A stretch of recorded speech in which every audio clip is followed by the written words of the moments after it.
Alright, we're live. Welcome to This is the Vlogs. I'm Aditya. Today we aren't just reading from the textbook. We are looking at how digital secrecy is either protecting our life or being weaponized against it. We are covering the big three: cryptography, access control, and the spy movie world of stenography. The grammar. Nice to meet you all, and I am honored to be here and meet all of you. And as you guys know, cybersecurity is all about the CI thing. So this is our introduction for everything we do. Awesome, and I feel very pumped to be here. And today I'm just going to talk about how that very big rock turns to sand when hackers find a workaround.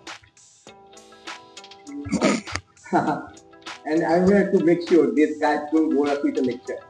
I want to know why I should care if some hacker prefers computer playlist. It's a bit more than a playlist, Zachariah. It's about the fundamentals of the right to digital autonomy. Okay.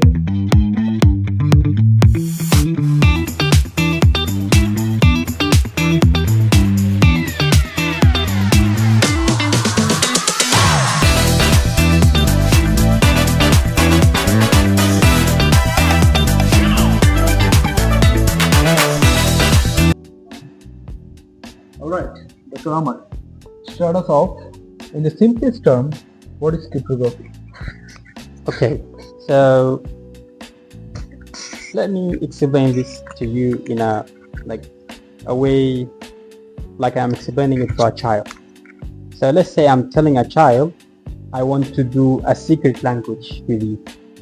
So technically child doesn't understand complex mathematics and stuff like that. So the only thing I'm gonna tell him is like I'm gonna send you like messages, and in every message, every word I will reverse that word.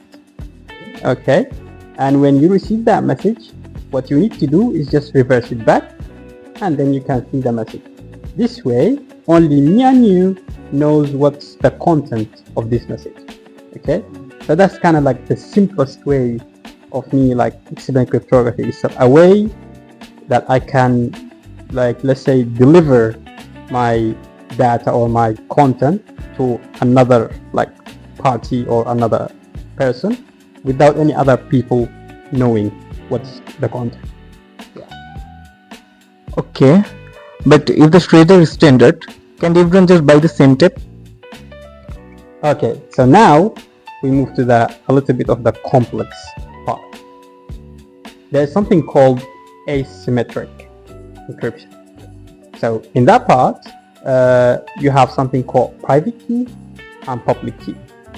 Okay, and so what we do is like I use something called public key, which is the key that I use to encrypt my message. Okay, it's a kind of complex mathematics, and then I give the private key to the other person he will use it to encrypt my message. Okay, that means this message, nobody will be able to read it unless that person uses private key to unlock that message. That's technically in a simple way. True, yeah, I agree with Dr. Ahmad. But unless you are SolarWinds. SolarWinds? Yeah. Wait. Workers thought that. What happened with SolarWinds? I'll gladly walk you through it. Yeah, if you all remember, back in 2020, it's the SolarWinds Sunburst attack, right? So what happened was, it wasn't an attack of the map itself, okay? No, it wasn't. It was actually an injection of malicious code into the software update itself that thousands of companies actually trusted them, right? Why and how so? What happened? Right, because that very software update was actually signed by a legitimate digital certificate. Legitimate.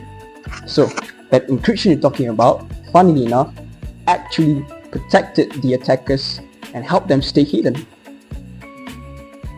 And this is the ethics of trust. We rely on these privileges to prove their quality. When the trust is subverted, then the system will collapse.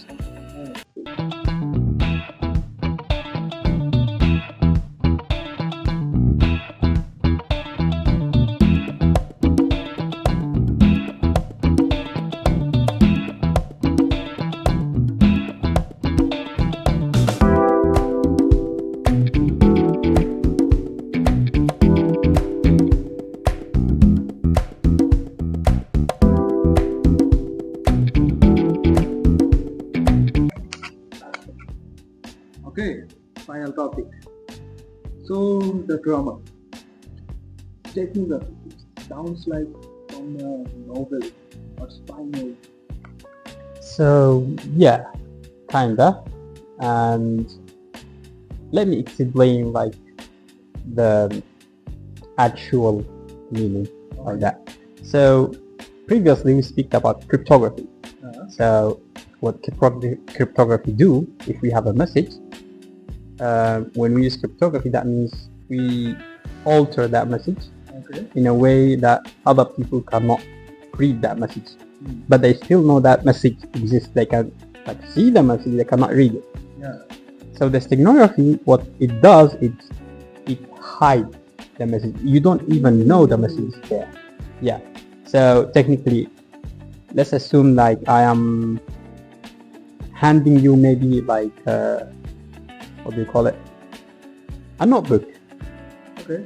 I'm handing you a notebook. Everybody's seeing that this was a notebook. Oh. But inside that notebook, there might be something else. Like there might be money. It could be like a message. Yeah. So technically, what people see is not what the actual inside. So technically, I'm hiding my message. I'm hiding the content. You don't know it even exists. And in computer, like or in cybersecurity, there's something called least significant bit, which is what they do is like, for example, they take a picture. Okay, so pixel is a contain pixels, and those pixels is like translated to data in the like computer. So they alter the data of these pixels and they change it with like some kind of payload. So they change like small amounts of those like pixels in the way that doesn't affect the whole image. So when everybody sees it, it's normal image. But inside the data of that image, where it hides the actual danger. Oh, Yes. wait, like invisible ink. So I could hide a list of passwords besides a name of cat. Why you gotta say a name of cat? But yeah, people do it all the time, right? Jakarta people do it all the time. I mean, we can take a look at the ICE ID malware back in 2022, right? The attacker hid malicious malware in a PNG file. So your normal traditional antivirus cannot detect it, right? In a PNG file, yes, in a PNG file. So your normal traditional antivirus cannot detect it. It just thinks it's a normal picture. So it lets it through, and once it's through, and once it's inside, the malware unpacks itself. So then the danger arrives. This is very funny. You can just then image it. So actually, to explain, like, give you a dangerous like story in that part. There was a company called SolarWind. So in that company, they had a breach, and how they did that is the attacker hid his payload in a legitimate XML file. Yes. So now the network monitoring system, they couldn't detect that payload, because what they see is like a legitimate file. Like it seems like a normal file, like part of the system, or like something just like data that, like normal data that is passing through to the system. But later, when that file reached like inside of that network, the payload started working and started doing the actual damage. That's the dangers of steganography. Okay, right the drama. I don't have to the drama is sort of attack. Yeah, we give you that attack, okay? In a high environment, like a high-end environment, right? High security environment, you want to use CDR or the CDR. CDR is a content, storm, and reconstruction system. So what it does is it takes the metadata and then it takes all the files, scrub it all up, and reconstruct it. Okay. interface. I know you might not understand. So in layman terms, let's say I'll give you a PDF file, right? And a PDF file might contain bad things, right? For instance, malicious, malware, viruses, and etc. So what the CDR does is it opens up the PDF file. It cleans it up out, takes it apart, removes anything that's bad, reassembles it safely, and now you have a PDF file that is clean. And has no longer viruses, malware, and so on. Stenography allows them to send messages without alerting the markers. So we have to balance the security for human rights to cover the communications for these activists. I think that is why address filtering is important. You don't just gotta know what is leaving, you gotta know where it is leaving to. You know, for instance, if an intern is sending a 4 gigabytes of PNG file, do you think it's logical for a file Oh no, no, no. PNG file? No, obviously. And he's sending it to a foreign country. Now that should be a red flag. Okay, thank you, Mr. Rafael.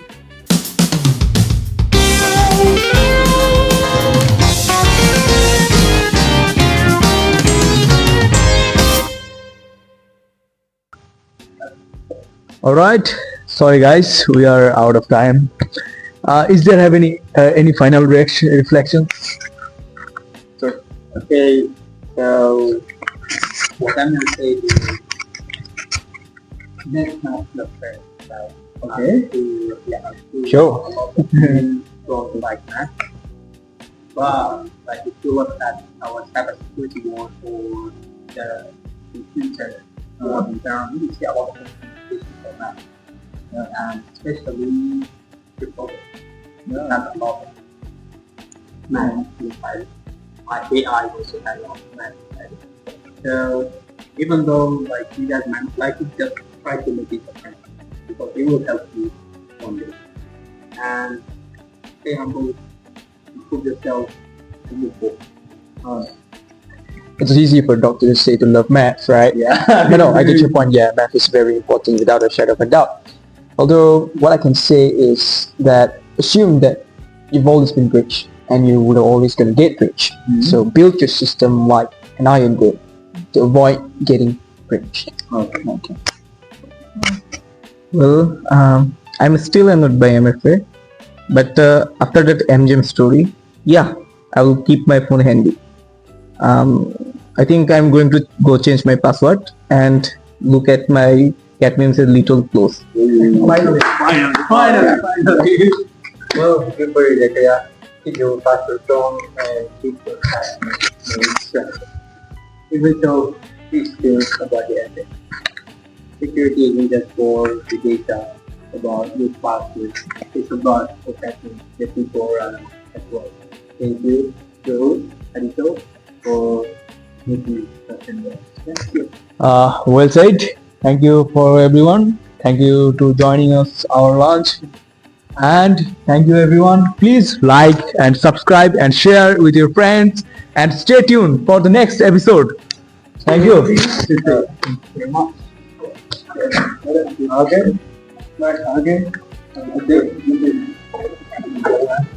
Okay. The cameraman.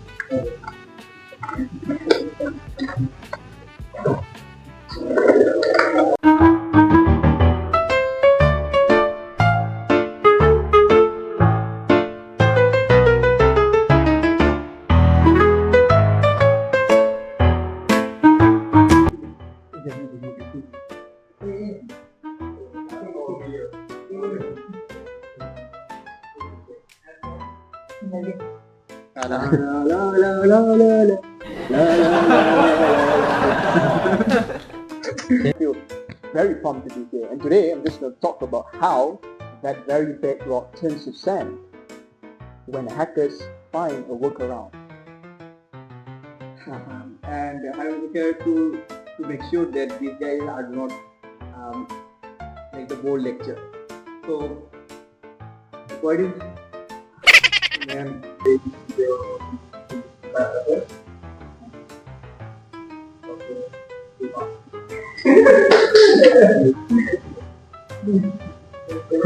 I will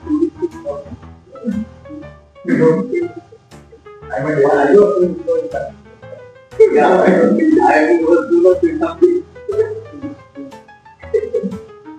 Alright, thank you very much for us. Until next time. Bye bye. Bye.